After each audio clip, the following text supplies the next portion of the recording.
ভাই রে ভাই, কত রোদ যে উঠছে এটা বলার বাইরে। মানে এত গরম, ঘরেও থাকতে পারি না। বাইরে যে কোনো জায়গায় যায় ঘুরতে যাবেন, তাও কোনো মানে ঘোরার মতো ক্ষমতা নাই, কারণ এই গরমের চাপে কোনো কিছুই ভাল লাগে না।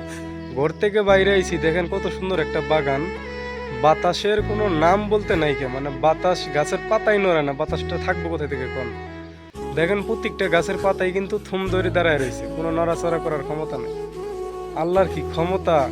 আল্লাহ চাইলে কিন্তু গাছগুলো এখনই একবারে মানে এত বাতাস আইবো আর এত জোরে নড়বো, এটা বলার বাইরে। কিন্তু আল্লাহ চায় না, গাছের পাতাও নড়ে না। তো এত গরম, এই গরমের ভিতরে কোনো জায়গায় যাইতেও পারতেছি না, কোনো ভিডিও শটও করতে পারতেছি না। মানে আজ 2-3 দিন ধরে এই অবস্থা। ঈদের পর থেকে, ঈদের দিনের পরের দিন থেকেই শুটিং করার খান্না কই একজনে কইলাম, কিন্তু গরমের জন্য কেউ রাজিও হয় না। যাইতে চাইলে আমার নিজেরও ভাল লাগে না, কারণ এত রোদের মধ্যে কেমনে শুটিং করবো কোন। এটাও কিন্তু একটা শুটিং স্পট আমাদের এই বাগানটা।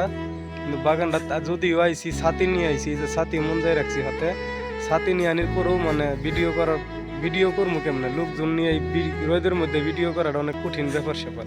তো এইখানে আমি আইলাম যে একটু ঘুরে আসি, ভিডিও তো করাই পাবো না, একটু বেড়াই, মানে ভাল লাগতেছে না, ঘর তো থাকা যায় না, বাইরেও থাকা যায় না।